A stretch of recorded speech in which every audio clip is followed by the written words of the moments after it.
چین میں سرخاب چوک پر واقع نجی اسپتال میں گیس لیکیج کے باعث دھماکہ ہوا۔ دھماکے میں 3 افراد شدید زخمیوں کو اسپتال منتقل کر دیا گیا۔ دھماکے سے اسپتال کے اندرونی حصے کو شدید نقصان پہنچا ہے۔ آپ کو بتائیں پشین میں سرخاب چوک پر واقع نجی اسپتال میں گیس لیکیج سے دھماکہ ہوا۔ دھماکے کے باعث وہ ارد گرد کی عمارت کو بھی نقصان پہنچا۔ آپ کو بتا چلیں 2 افراد شدید زخمی ہو گئے جنہیں ہسپتال منتقل کر دیا گیا۔ دھماکے میں 3 افراد شدید زخمیوں کو ہسپتال منتقل کر دیا گیا ہے۔ دھماکے سے اسپتال کے اندرونی حصے کو شدید نقصان پہنچا۔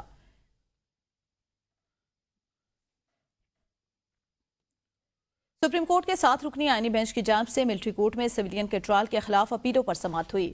دوران سماعت ججز کے اہم ریمارکس جسٹس جمال مندوخیل نے ریمارکس دیے۔ آرمی ایکٹ کے مطابق فوجی عدالتوں کے کیا اختیارات کوئی شخص جو فوج کا حصہ نہ ہو صرف جرم کی بنیاد پر فوجی عدالتوں کے زمرے میں آ سکتا ہے۔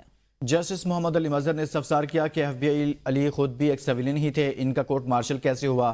سلمان اکرم راجہ نے دلائل میں کہا کہ ایف بی علی کیس میں بھی کہا گیا ہے کہ سویلینز کا ٹرائل بنیادی حقوق پورے کرنے کی بنیاد پر ہی ممکن ہے۔ عدالت نے قرار دیا تھا کہ بنیادی حقوق کی فراہمی ضروری ہے۔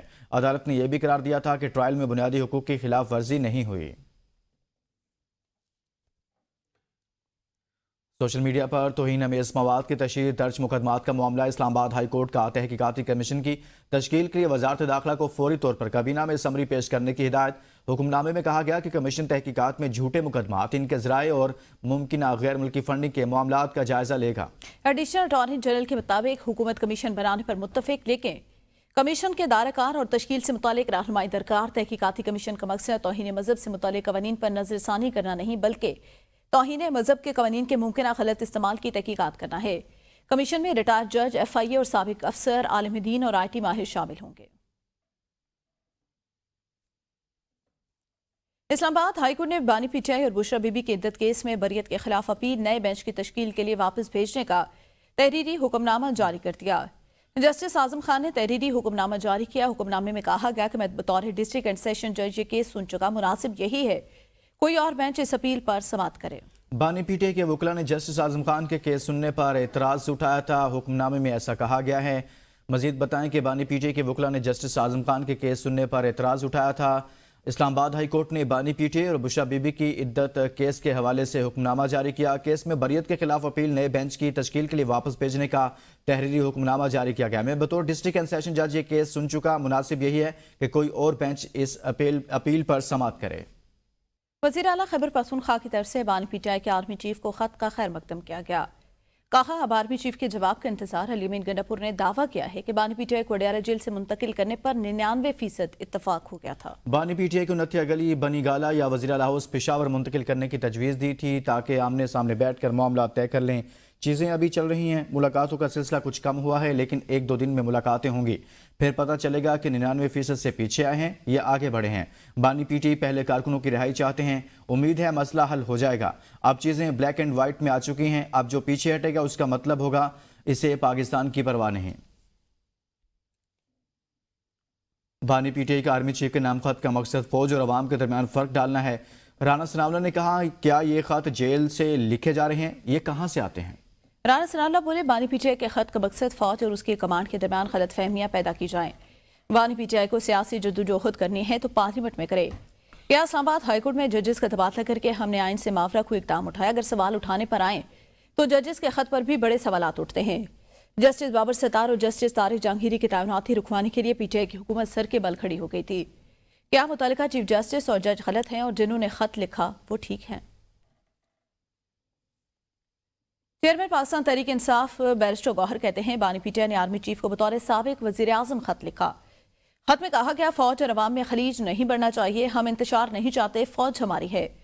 بیرسٹر گوہر نے مزید کہا بانی پی ٹی آئی کا خط پی ٹی آئی کا پالیسی شفٹ نہیں ہے۔ خط میں بانی پی ٹی آئی نے سپہ سالار سے پالیسیوں پر نظر ثانی کا کہا ہے۔ ایک پالیسی شفٹ پاکستان تحریک انصاف کے نہیں ہے، لیکن خان صاحب نے جو لیٹر لکھا ہے وہ یہی کہہ رہے ہیں کہ میں سابق وزیر اعظم کی حیثیت سے اور پاکستان تحریک انصاف جو اس وقت ملک کی سب سے بڑی پولیٹیکل پارٹی ہے اس کے ناطے میں کوئی چیزیں فوج کے سپہ سالار کے سامنے میں یاد دہانی کرانا چاہتا ہوں کہ کچھ وجوہات ایسے ہیں جس کی وجہ سے اسٹیبلشمنٹ اور عوام کے درمیان خلیج بڑھ رہا ہے۔ یہ کسی صورت نہیں ہونا چاہیے، لیکن میرے سامنے کچھ وجوہات ہے، یہ وجوہات میں بیان کرنا چاہتا ہوں کہ ان کی جو پالیسی ریزنز ہے اس پہ آپ نظر ثانی کریں۔ تحریک انصاف کی تنظیم نو کا فیصلہ، پارٹی میں اختلافات دوبارہ سر اٹھانے لگے۔ ذرائع کے مطابق P T I Khyber Pakhtunkhwa میں 3 گروپس میں تقسیم ہو گئی۔ ایک گروپ علی امین گنڈا پور، دوسرا عاطف خان اور اسد کیسر، اور تیسرا گروپ جنید اکبر لیڈ کر رہے ہیں۔ آپ کو بتاتے چلیں پاکستان تحریک انصاف خیبر پختونخوا کے اندر گروپ بندی کا شکار ہو گئی۔ تنظیم نو کا فیصلہ، پاکستان تحریک انصاف میں اختلافات دوبارہ سر اٹھانے لگے۔ زیادہ راؤ اسی پر بتائیں گے۔ زیادہ بتائیں گا کیا اختلافات سامنے آئے ہیں؟ پاکستان تحریک انصاف میں کے پی کے میں بڑے عرصے سے اختلافات کا شکار تھے۔ جنید اکبر کو صوبائی صدر کی ذمہ داری دی گئی تو ظاہر علی امین گنڈا پور کو یہ بات ناگوار گزری، تو 8 فروری کے جلسے کے حوالے سے جنید اکبر صاحب نے بہت سارے اجلاس بلائے، جس میں علی امین گنڈا پور ایز وزیر اعلیٰ کہیں شرکت نہیں کی، کوئی مشاورت میں نہیں شامل ہوئے، کوئی بات نہیں بتائی کہ کیسے کرنا ہے، کہاں سے کرنا ہے، فنڈ کہاں سے ہوں گے، کیسے ارینج ہوگا، کون سی جگہ ہوگی۔ ان تمام معاملات سے علی امین گنڈا پور نے اپنے آپ کو دور کر لیا ہے، تمام تقسیمہ جو ہے جنید اکبر پر ڈال دی ہے، اور جنید اکبر کو بھی کہیں نہ کہیں مشکلات کا اس لیے سامنا ہے کہ گروپ 3 بن گئے، ایک عاطف خان کا گروپ ہے، ایک اسد کیسر کا ہے، اور تیسرا جو جنید اکبر کا ہے۔ اس طرح جو ہے پارٹی میں تنظیم سازی تو ہو رہی ہے، لیکن اس کے ساتھ ساتھ 8 فروری کا چیلنج بن گیا ہے کہ کیسے جلسہ کامیاب ہوگا، کیونکہ وزیر اعلیٰ علی امین گنڈا پور کی کوئی دلچسپی نہیں ہے۔ ان کا کہنا ہے کہ جب خان صاحب نے جو ہے جنید اکبر کو صدر بنا دیا ہے تو وہ جانے ان کے معاملات جانے، تو میں اس میں کوئی نہیں بولوں گا۔ صحیح، بہت شکریہ زیادہ اس حوالے سے آگاہ کرنے کے لیے۔ پی ٹی آئی رہنما شبلی فراز کہتے ہیں ملک 2 سال سے سیاسی عدم استحکام میں ہے، جس کی وجہ سے ملک کا نہ صرف رکا ہوا ہے بلکہ پیچھے جا رہا ہے۔ بانی پی ٹی آئی نے خط لکھا کیونکہ وہ قومی لیڈر کے طور پر پریشان ہیں، ان کو ملک کی فکر ہے۔ جوڈیشل کمپلیکس میں میڈیا سے گفتگو کرتے ہوئے پی ٹی آئی رہنما کا کہنا تھا کہ ہمیشہ احتجاج کے موقع پر لیڈرز اور کارکنان کو گرفتار کیا جاتا ہے، جس سے سیاسی عدم استحکام بڑھتا ہے۔ صاحب کا خط کا تعلق دیکھیں، ملک میں آپ کو معلوم ہے کہ پچھلے 2 سال سے 2.5 سال سے ایک ایسا سیاسی عدم استحکام برپا ہے جس کی وجہ سے ملک بالکل نہ صرف رکا ہوا ہے بلکہ پیچھے کی طرف جا رہا ہے۔ تو خان صاحب نے جو لکھا ہے وہ پریشان ہے، ایز اے نیشنل لیڈر، سب سے بڑی پارٹی کے سربراہ ہونے کے ناطے ان کو فکر ہے ملک کی۔ یہ جو ہے تو ہمیشہ ہمارے ورکرز کو، لیڈرشپ کو گرفتار کیا جاتا ہے، یہ میرا خیال اچھا تاثر نہیں جاتا، اور اس سے جو ہے تو سیاسی عدم استحکام مزید بڑھے گا۔ اسلام آباد ہائی کورٹ کے جسٹس سردار اعجاز خان کی کاز لسٹ کینسل کر دی گئی۔ جسٹس سردار اعجاز اسحاق خان آج دستیاب نہیں ہوں گے۔ کاز لسٹ کینسل ہونے کا نوٹس عدالت کے باہر آویزہ کر دیا گیا۔ جسٹس سردار اعجاز اسحاق خان کی عدم دستیابی کے بعد ڈی بی کی کاز لسٹ بھی کینسل ہو گئی۔ جسٹس محسن اختر کیانی اور جسٹس سردار اعجاز اسحاق خان پر مشتمل ڈویژن بینچ نے کیسز کی سماعت کرنا تھی۔ پی ٹی آئی وکیل بابر اوان نے کہا کہ اگر سپریم کورٹ 26ویں آئینی ترمیم پر فیصلہ نہیں کرے گا تو اس سے مزید مسائل پیدا ہوں گے۔ آئین کے مطابق پاکستان کے 5 یونٹیں ہیں، 4 صوبے اور 1 اسلام آباد ہے۔ 2010 کے ایکٹ کے تحت اسلام آباد میں ایک علیحدہ سے ہائی کورٹ بنا ہے۔ صوبوں کو ایک صوبائی خود مختاری ملی، وہ اسلام آباد ہائی کورٹ کے باہر میڈیا سے گفتگو کر رہے تھے۔ پاکستان ہے وہ 5 اس کے یونٹ ہیں جو لکھے ہوئے ہیں کانسٹیٹیوشن کے اندر، 4 صوبے ہیں ان کے اپنے اپنے ہائی کورٹ ہیں، 5واں اسلام آباد ہے۔ 2010 کے ایکٹ کے نیچے اسلام آباد میں ایک علیحدہ سے ہائی کورٹ بنا ہے۔ اس لیے جو صوبے ہیں ان کو پروونشل اٹانومی ملی ہوئی ہے، ایک خود مختار، کہ 26ویں آئین سے یہ ساری غلطیاں جو ہے وہ پیدا ہوئی ہیں۔ اور سپریم کورٹ آف پاکستان اگر بیٹھا رہے گا، انتظار کرتا رہے گا کہ 26ویں آئینی ترمیم پہ کوئی فیصلہ نہیں آنا، اس پہ فل کورٹ نہیں آنا، تو مزید مسائل ملک کے لیے پیدا ہوں گے۔ یہ ایسا معاملہ ہے جس کا فوری طور پہ حل نکالا جائے، 26ویں آئینی ترمیم کو ختم کر کے اس کا حل نکل سکتا ہے۔ پاکستان تحریک انصاف کی رہنما زرتاج گل کلام ای سی ایل سے نکالنے کی درخواست پر حکم نامہ جاری۔ اسلام آباد ہائی کورٹ نے زرتاج گل کو ٹرائل کورٹ راولپنڈی سے رجوع کرنے کی ہدایت کرتے ہوئے درخواست نپٹا دی۔ جسٹس طارق محمود جہانگیری نے احکامات جاری کیے۔ حکم نامے میں کہا گیا درخواست گزار زرتاج گل کا پاسپورٹ اس ساتھ دہشت گردی ادارہ راولپنڈی کے حکم پر ایف آئی اے نے ڈیجیٹل امپاؤنڈ کیا ہے۔ بیرون ملک سفر کے لیے درخواست گزار کو متعلقہ عدالت سے اجازت لینا ہوگی۔ عدالت درخواست کو واپس لے لیے جانے کی بنیاد پر خارج کرتی ہے، یہ کہا گیا۔ پاکستان تحریک انصاف کے رہنما زرتاج گل کا نام ای سی ایل سے نکالنے کی درخواست کا حکم نامہ جاری کیا گیا ہے۔ اسلام آباد ہائی کورٹ نے زرتاج گل کو ٹرائل کورٹ راولپنڈی سے رجوع کرنے کی ہدایت کرتے ہوئے درخواست نمٹا دی۔ جسٹس طارق محمود جہانگیری نے احکامات جاری کر دیے۔ درخواست گزار زرتاج گل کا passport A T C Rawalpindi کے حکم پر ایف آئی نے ڈیجیٹل کمپاؤنڈ کیا ہے۔ اس حوالے سے آپ کو آگاہ کریں کہ درخواست کا حکم نامہ جاری کر دیا گیا ہے۔